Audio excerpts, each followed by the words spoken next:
اللہ اس کو اس فتنے سے محفوظ فرمائے گا، وہ دجال کے فتنے سے محفوظ رہے گا، ورنہ دجال کا فتنہ بہت سخت ترین ہوگا۔ یہاں باباؤں کے فتنے سے لوگ نہیں بچ رہے ہیں، کوئی چمتکاری بابا آ جائے تو سب اس کے سامنے بھیڑ لگا دیتے ہیں۔ دجال تو مردے کو زندہ کر کے دکھائے گا، بارش بھی برسا کے دکھائے گا۔ ہاں دجال خالی چٹی نکال کے نہیں دکھائے گا، ہاں وہ گھاس بھی اگا کر دکھائے گا، سبزے بھی نکالے گا، بہت ساری چیزیں ایسے عجوبے کر کے دکھائے گا، لیکن بہت لوگ اس کے پیچھے اندھا دھند بھاگنے لگ جائیں گے کہ ہمارا خدا ادھر پڑا، خدا ادھر پڑا۔ صرف ایمان والے جن کو اللہ بچانا چاہے وہ اس کے فتنے سے محفوظ رہیں گے۔ ایک تو بچ جانا الگ ہے، لیکن جو اس پر ایمان نہیں لاتا ان کو وہ سزا بھی دیتا ہے۔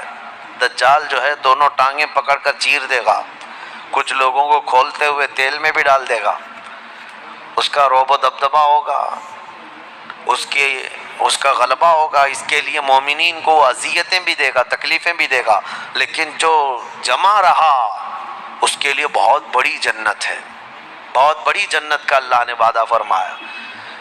لہٰذا اس فتنے سے حفاظت کے لیے حدیث میں ملتا ہے کہ جو سورہ کہف کی 10 آیتیں روزانہ رات کو پڑھ لیا کرے، اللہ تعالیٰ اس کو دجال کے فتنے سے محفوظ فرماتا ہے۔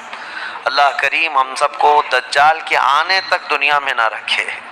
اگر فتنہ اللہ تبارک و تعالیٰ کوئی آزمائش کا ارادہ فرمائے تو ہمیں بغیر آزمائے، بغیر فتنے میں مبتلا کیے دنیا سے اٹھا لے، ہمیں صحیح و سلامت اللہ موت عطا فرمائے۔ اس پورے پارے میں 3 سوالات کرنے کے لیے یہودی آئے تھے حضور صلی اللہ علیہ وسلم کے پاس۔ اب ایک بات میں بتاتا ہوں، یہ سورہ جو اتری ہے نا پوری، یہودی جو ہے ٹیسٹ لینے کے لیے آئے تھے کہ اللہ کے آخری نبی ہیں تو ہم کچھ ایسے سوالات کریں گے جن کے جواب عربوں کو تو نہیں معلوم تھے، عربوں کو نہیں معلوم، وہ صرف اہل کتاب جانتے تھے۔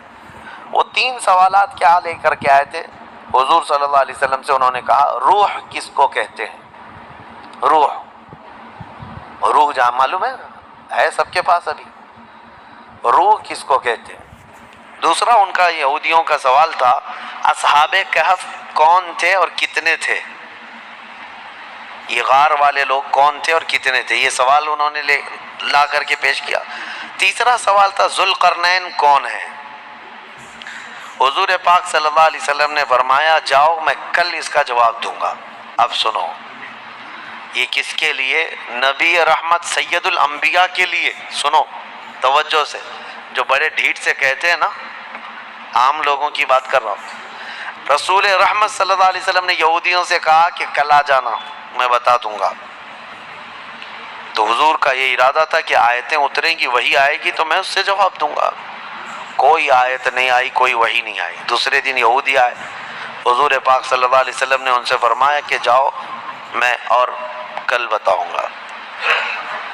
2 مرتبہ 3 مرتبہ حضور صلی اللہ علیہ وسلم نے ٹال دیا، اور یہودیوں کو یہی چاہیے تھا، بہانہ بدنام کرنے کے لیے، پروپیگنڈا پھیلانے کی۔ اب آیتیں نہیں آئیں، کئی دن تک وقفہ ہو گیا۔ روز آیت آتی تھی، کبھی دن میں کئی مرتبہ آیتیں اترتی تھی، لیکن اتنا لمبا وقفہ ہو گیا۔ حضور اکرم صلی اللہ علیہ وسلم کے قلب اطہر پر یہ بات بہت گراں گزر رہی تھی کہ کیا ہو گیا۔ تب پھر اللہ تعالیٰ نے یہ سورہ تو اتاری، سورہ کہف، لیکن اس میں یہ فرمایا وَلَا تَقُولَنَّ لِشَيْءٍ إِنِّي فَاعِلٌ ذَلِكَ غَدًا۔ اے محبوب ہرگز یہ مت کہنا کہ کل میں یہ کر دوں گا۔ یہ اللہ تعالیٰ کو پسند نہیں ہے، اپنے رسول کو اللہ تعالیٰ فرما رہا ہے ہرگز یہ مت کہنا کہ کل میں یہ کر دوں گا، الا ان یشاء اللہ، جب بھی کہنا تو یوں کہنا اگر اللہ چاہے تو کروں گا، یہی ہے انشاءاللہ۔